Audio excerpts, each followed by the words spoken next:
Hello, I'm Lauren Huffmaster, and I'm the founder of Adventure Therapy Foundation. And for the last few months, we've been having conversations with Jessica Buscho that we're calling On the Road to Treatment.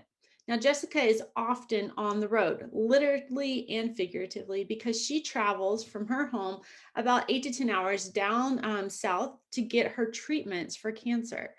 I am a stage 4 metastatic breast cancer survivor, but my treatments are very simple. I take pills in the morning and I live my life. Jessica's life with cancer is very different than mine. And so today we're going to get a little update from her about where she is in this road to treatment.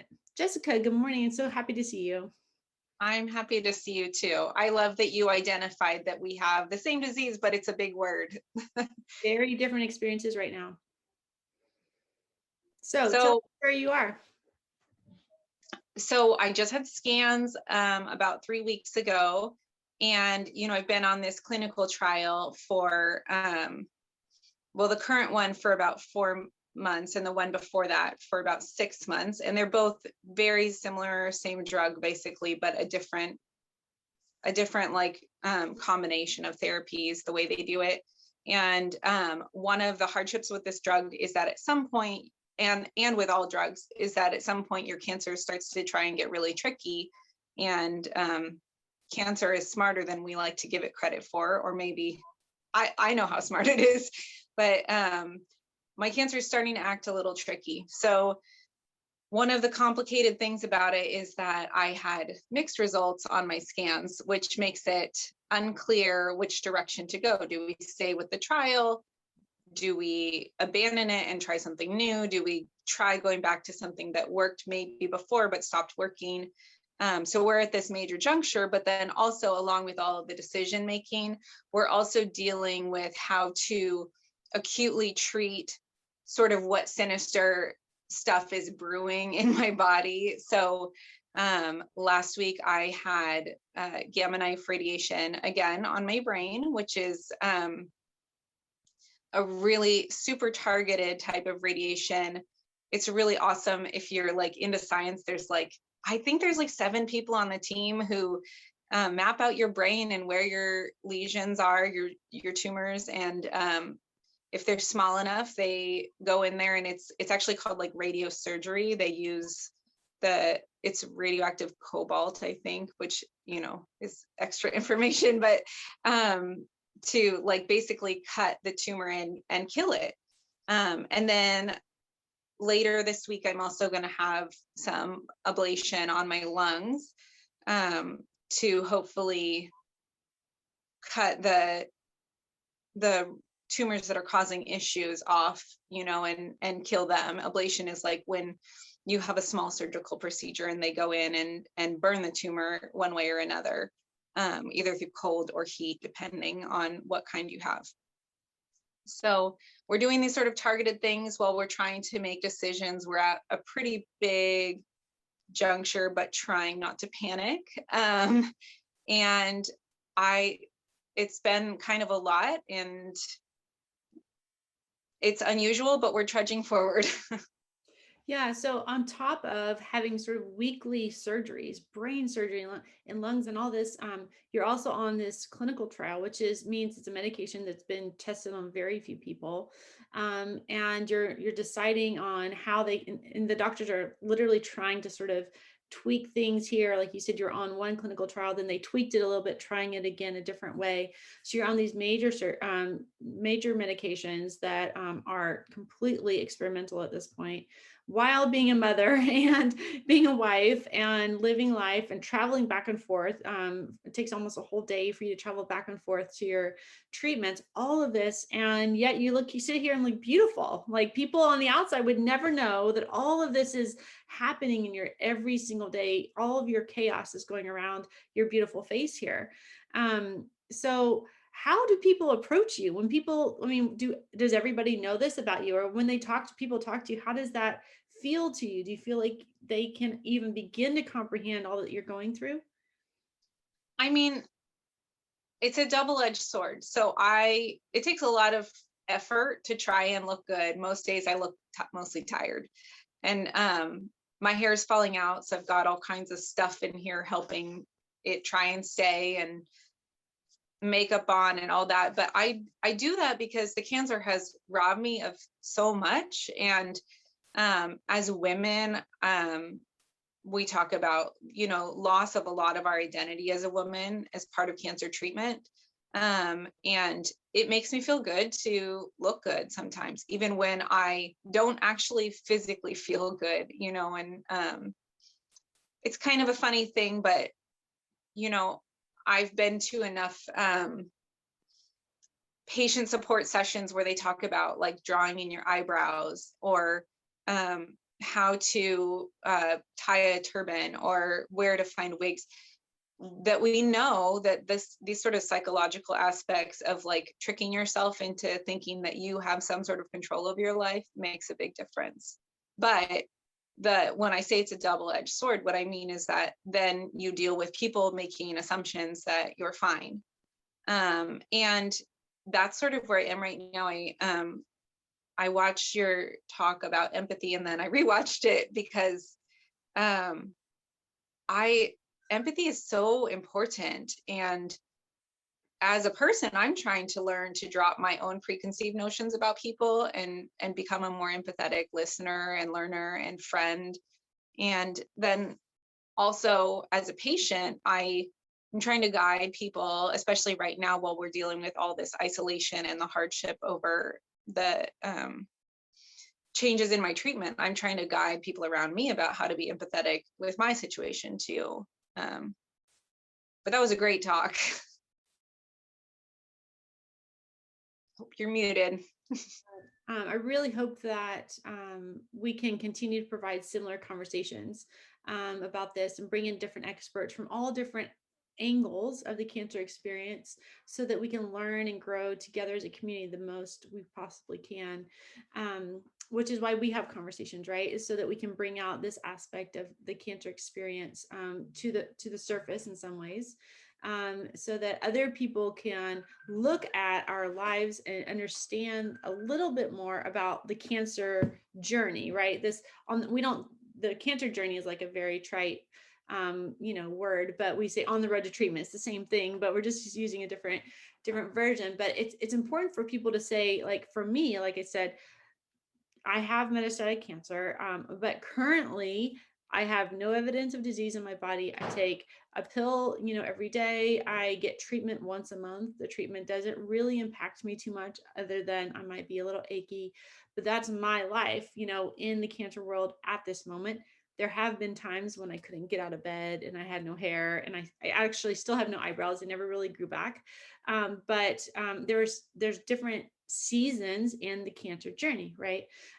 For you, this is a very difficult season in the cancer journey because you've sort of used up all the lines of treatment that were traditional beforehand. Let's talk a little bit about your cancer. And colorectal cancer is very aggressive. It's that region of your body is very easy for it to spread, versus breast cancer was sort of isolated in a space that's not close to vital organs. But can we talk a minute about how, like your timeline? Let's talk about a timeline a little bit so people can understand the cancer process for you right now. So you're 4 years in, is that right? Yeah. 4 years in. And how long did you do sort of a traditional treatment plan? So the first 8 months after I was diagnosed in 2017, I did the first line treatment, which is like the hardest treatment. It's like going full force, trying to get as much of the cancer as possible. At the time, even when I was diagnosed, they said I'd never become a surgical candidate, because besides colorectal cancer being newly aggressive, because the disease is changing a lot, it's also targeting younger people now. And I say it like it's a person, but for some reason, either environmental or lifestyle or whatever's going on in the world, younger and younger people are being diagnosed with colorectal cancer. And because the screening age is 50, young people are often diagnosed with stage 4, which is considered terminal, based on research that's been done for decades around this being an old person's disease. So those first 8 months, I did the hardest chemo and was able to withstand it, better than I should have statistically been able to. And also my cancer responded better than they thought it would. So I was able to have my part of my colon removed and have surgery about a little less than 1 year into my treatment. But at the same time, they also did a total radical hysterectomy because, like you said, there's a lot of vital organs right there. And it turns out that ovaries are like a safe haven for colorectal cancer. So it was just a strategic decision to take them along with my uterus to avoid complications in the future. Which is another reason why I try and make myself look like a girl, But then after that, I had developed an allergy to that type of medication. And so we took a long period of time. I had had such good response to just try and let my body recuperate. And that's called watch and wait. And that period of watch and wait was critical because science made a lot of progress in 2018. So chemo can kill you. You've talked openly about that. You can only have so much chemo before your body sort of gives up and gives into it.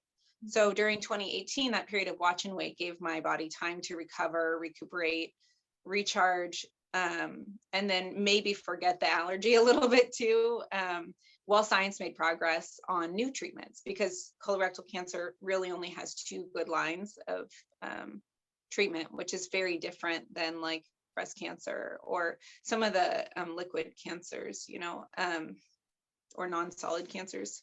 Leukemia and lymphoma have a lot of treatment lines. So after that, my cancer did decide to start getting tricky after a little while, and I went back on that really harsh chemotherapy and was able to do 11 more rounds of it before the allergic reaction landed me in the hospital, and that was the end of that. And at the time, I tried to enroll in a clinical trial, and I right now have been really like working on clinical trial access to try and explain to people how hard it is to get on a trial and to demystify the process, and then also to just increase access in general by helping people get to trials if they want to. But even as much as I knew, I couldn't overcome my own obstacles. So I ended up on my second line of chemotherapy, which isn't the plan, because the faster you burn through those 2 lines, when it's done, and it's a spent resource basically. So that was in 2019. I started my second line of chemotherapy, and usually you anticipate getting a year or so out of it, and that just didn't pan out for me. In about 2 months it failed, and landed me where I am now, which is at clinical trials, because we don't have a lot of systemic options left.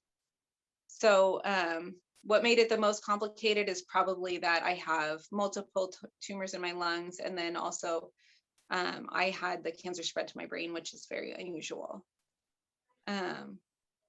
So that has made clinical trials a little harder, and then surgery is a little harder, and the brain is a hard thing to treat. So that is how I got here. But it's been the entire time I have been told for 4 years that what is in me will kill me if I don't stay at it. It's fear-inducing. It's isolating. It is terrifying as a parent. It's led to some conversations as a young married person that you never think that you'll have to have at the age of 30, 35-ish. And I know you, as a metastatic patient, have probably had similar, but it's definitely defined who I have become. Yeah. And even more than that, it's like And honestly, that's just sort of the, the summary of all the complications, because I know when you go in for scans, some of these allergies have turned over to your body doesn't reject some of the process for the scans. And so then you have these major reactions that land you in the hospital again. So now every aspect of your treatment, your body is like rejecting because it's just exhausted. It doesn't want anymore. It knows it's not good for it. And so every time you start something new, and every time you even go back to what's very, very typical of the cancer process, you are having these huge responses. Your body's having these huge responses. And so every time you go to treatment, you just don't know what's going to happen. Yeah, I just explained that to one of my kids last week, actually, because like you mentioned, and we've talked about before, I am allergic to the contrast now for my scans. So when I go to my scans, I could have anaphylaxis and die. And he just point blank asked me, he's like, so you could go to Southern California and not come back.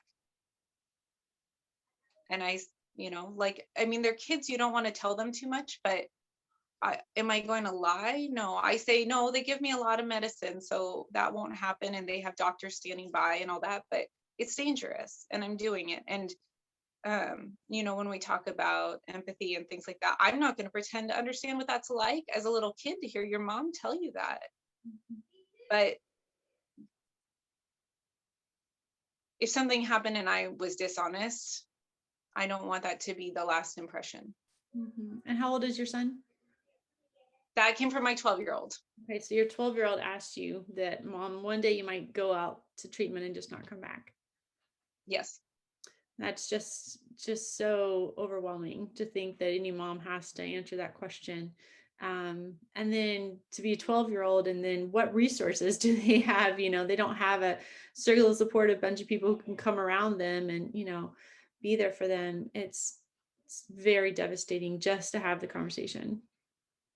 Yeah. And, I've been working with our local school district to try and build support around families impacted by not just cancer, but, specifically terminal type situations in a primary caregiver, and how these kids need ongoing support and consistency. Just based off of my experience, this is somewhere that the educational system, I mean, while it's not their job to give these kids therapy, they are supposed to treat them as a whole person. And someone may not be able to learn if they're worried that their mom might die, or their dad, or maybe their sibling even. Having someone in your house that you live with all the time with a terminal illness is a pretty unique and horrible circumstance. So the school district that I've been working with is doing a really good job, trying to build some sort of plan to help these kids and make sure that they don't fall through the cracks or have, signs of distress missed. And then also just to offer them the best support that they can during the hardest times of their lives. And actually the inspiration came from talking to you when we talked about support doesn't happen overnight. It has to be built.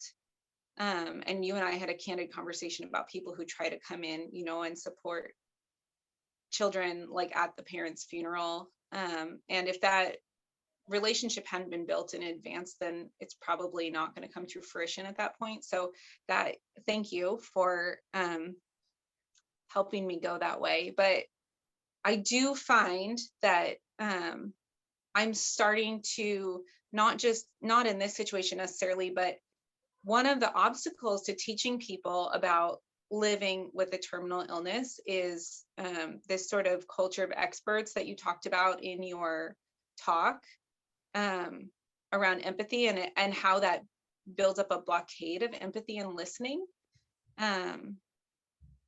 So I struggle sometimes to talk about my diagnosis, not only because it's horribly uncomfortable and I don't want people to think I'm being fatalistic or dramatic, but also because when I do share, sometimes people have their own preconceived notions, and when they tell me, I know what you're going through, or I know how hard it is, or um, my sister has diabetes and could die at any minute, something like that, I'm like, yes, yeah, you're right, those are all really critical things, but until someone has looked you in the face and said, take this pill or take this medicine that makes you feel terrible and might kill you anyway, or if you don't take it, you're going to die. um, I think it's really hard to know what it's like to live in that unless you've heard it. Yeah, but even beyond that, you're having surgery after surgery and all these reactions, and every single day, every single step of the process is dangerous. It's very dangerous for you. And so I really don't think anybody can understand the choices you make, how truly fierce you are in your mind to be able to continue in this. It is quite amazing that you're even willing to continue in the process, knowing that every single step is a danger unto itself. But to go to your character and who you are a great planner. You're great at creating systems and stuff. So you're being very proactive for your children and trying to change systems in their school district so that there is support for them at a later time. But you and I both know that multiple women have passed away in this last year, and their kids, maybe they didn't have the time to go change the systems, or it wasn't their personality to like find a way to support their children in the school or following their death.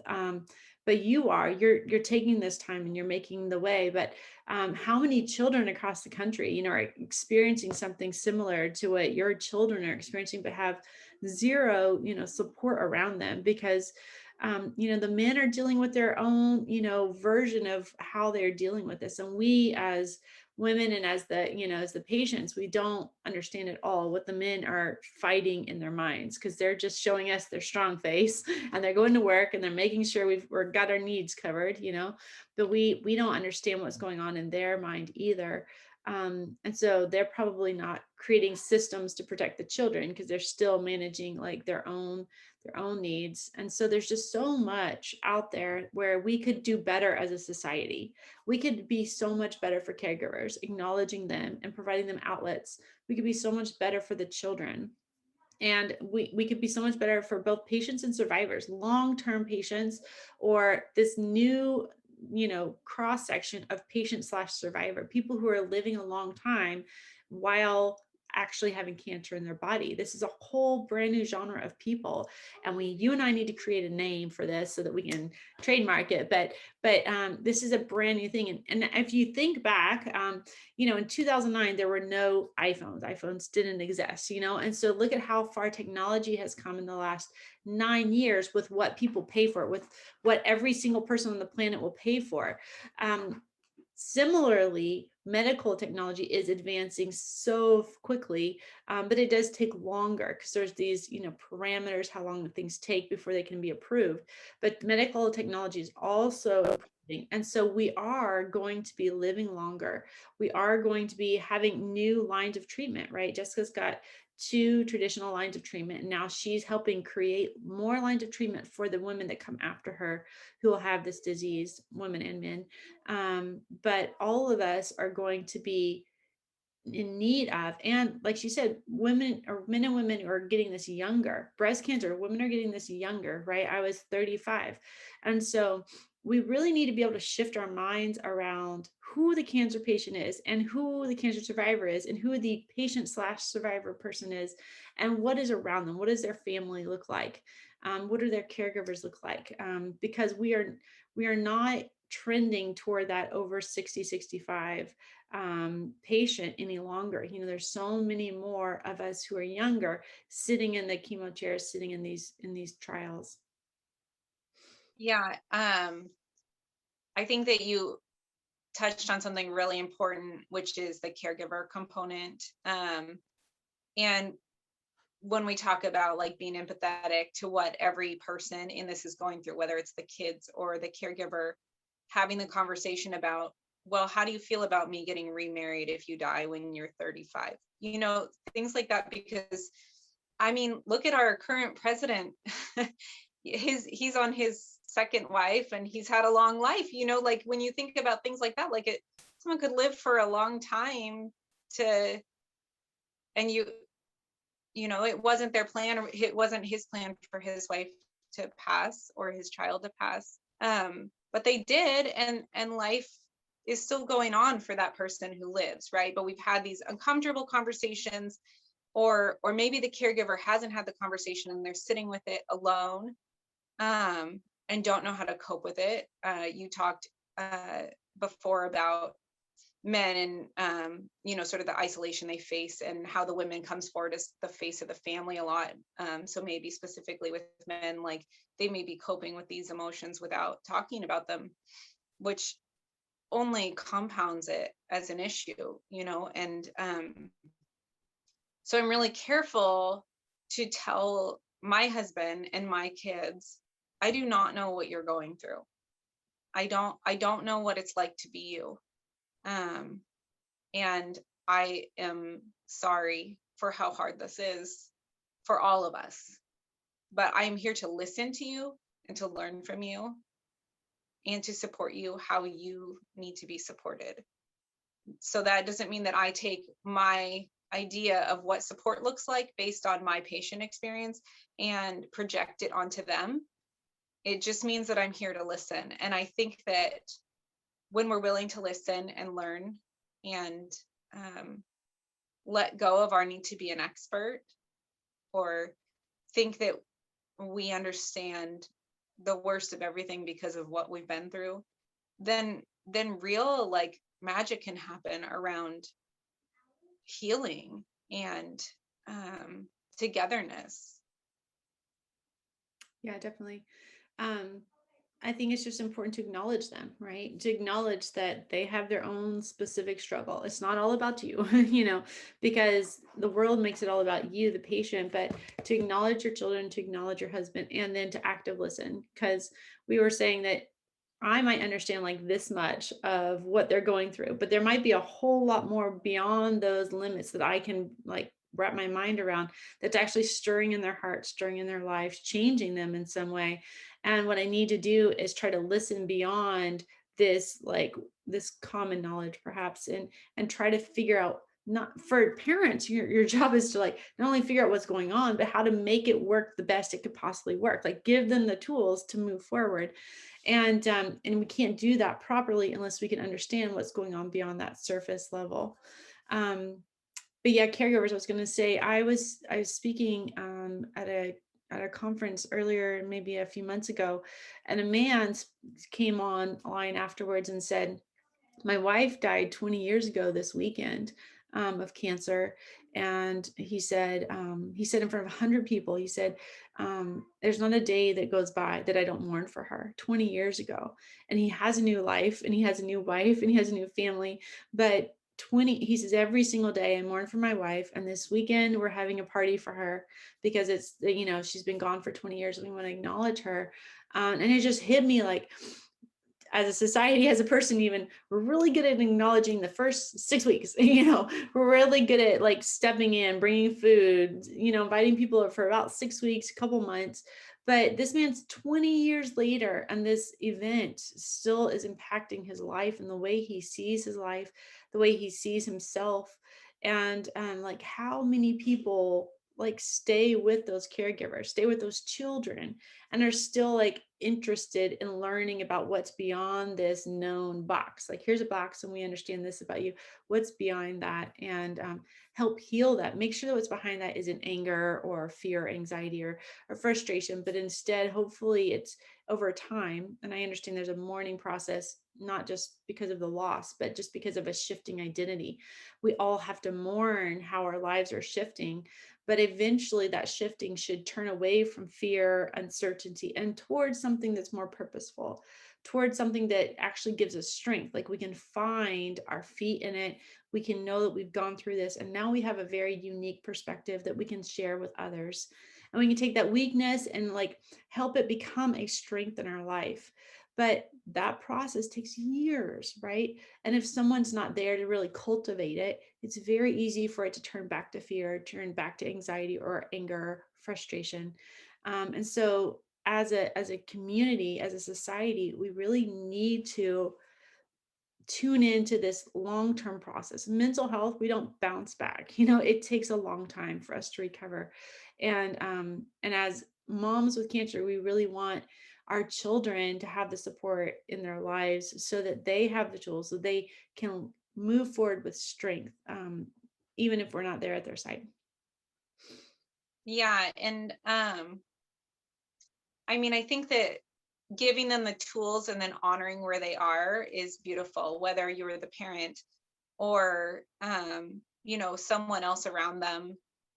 But like you mentioned, you know, um, we have so many friends who died this year locally who had children that went to school with my children or in our school district, or nearby.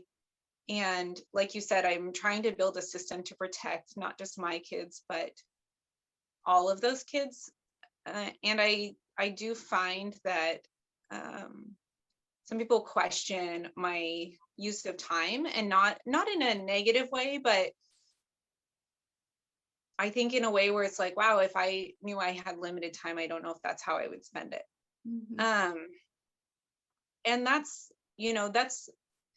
a hard statement because I might have a lot of time.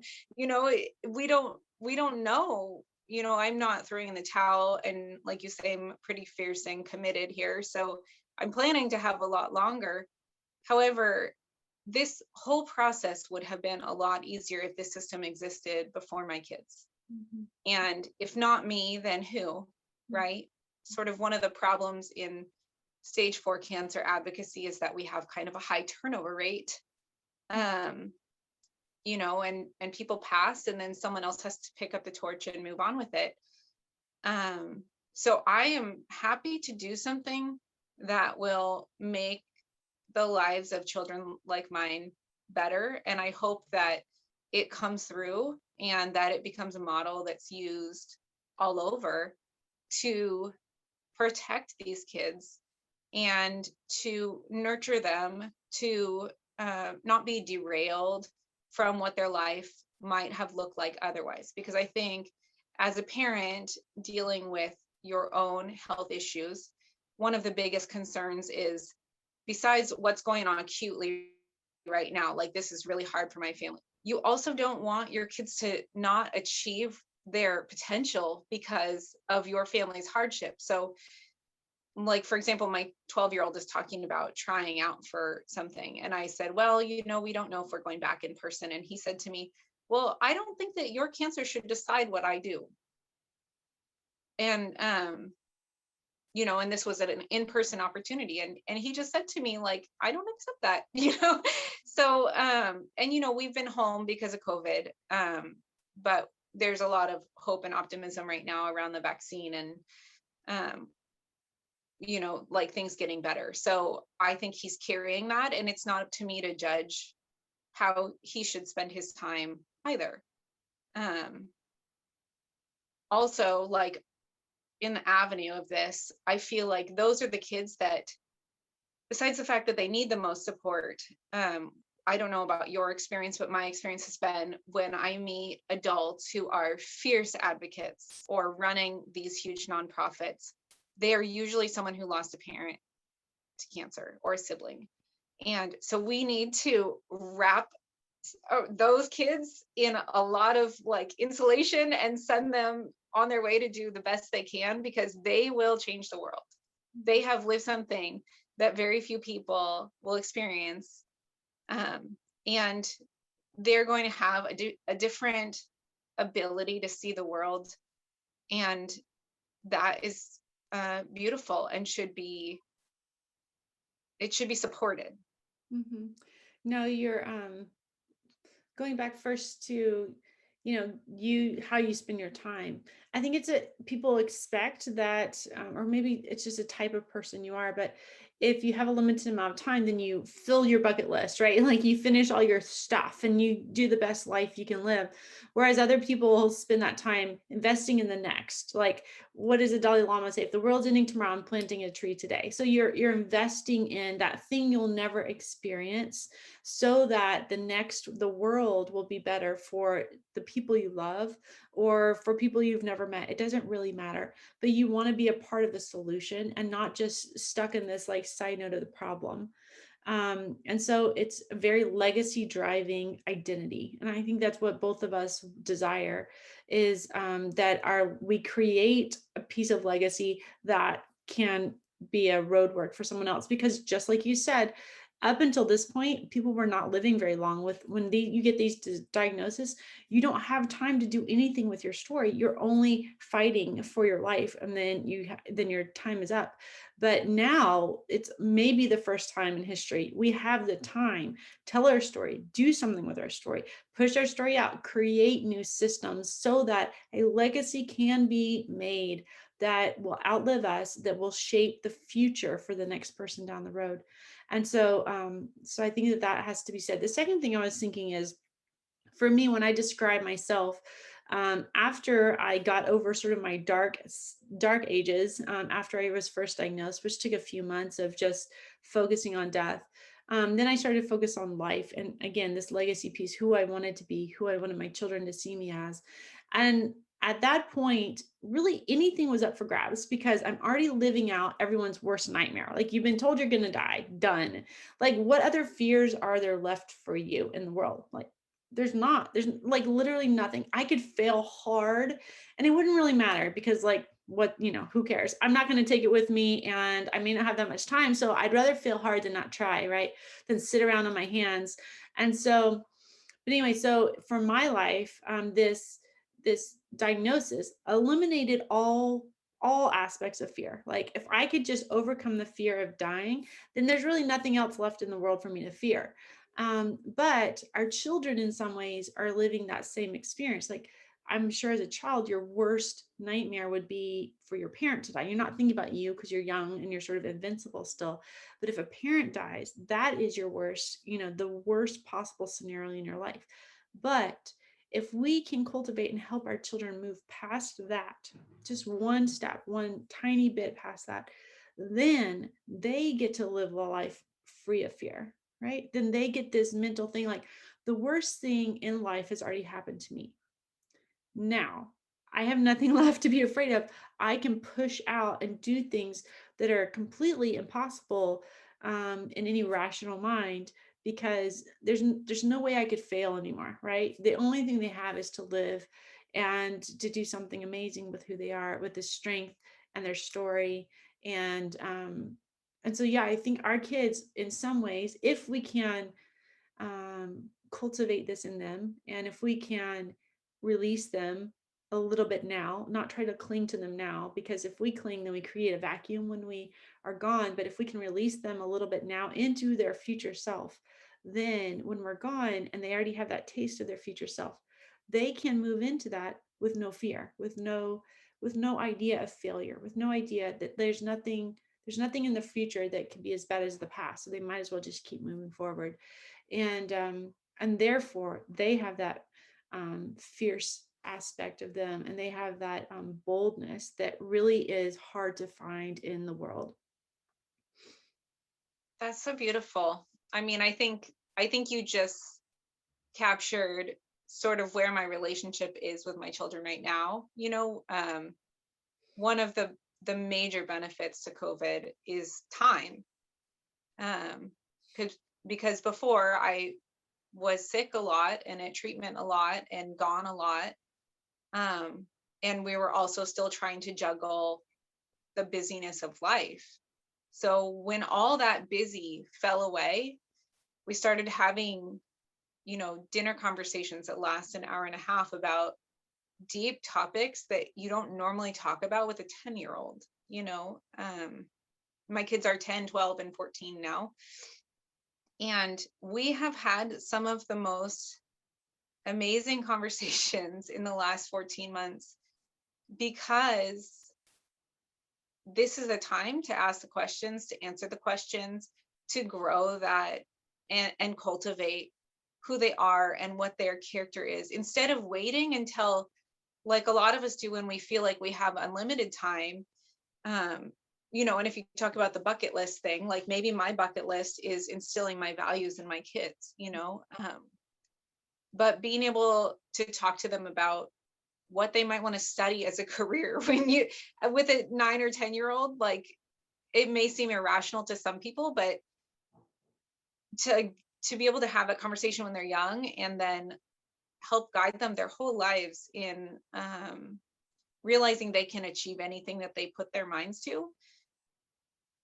I think that that has empowered them, and through these like sort of deep, hard conversations, they have discovered who they are and what they're willing to do. And I've seen in all of my kids a new confidence grow from it, in who they are as a person, their self-assuredness, and their belief in themselves. Mhm. Totally. Well, I hope that your children and mine link arms one day and grow and do something amazing. And I really do believe it. Sometimes I actually get like like a hint of their future, and I sort of already can see it. Like not just who they become, but just the opportunities that are in place for them because of the work we're doing now. Like because of the work we do now, I can see that they'll be able to take this step or that step, and then that's going to get them that much farther, right? And so the work that we do now is less about us and more about creating a wider path for them in the future, because we don't want our absence to mean their path gets blocked off. It's all of a sudden there's all these detours and they can't continue forward. Instead, our goal is to create a wider path for them every single day, so that even if we are absent, they still have this purpose that drives them forward. That's so beautiful. So I think we'll wrap it up today. It was the most amazing conversation. I do think it may have been our best, but I don't want to go too long. So thank you for listening to Conversations with Jessica Buscho and Lauren Huffmaster, and the conversations around On the Road to Treatment. We'll continue to have these conversations over time. So follow us on YouTube, or follow us on social media, which is Adventure Therapy Foundation. Thank you so much for listening.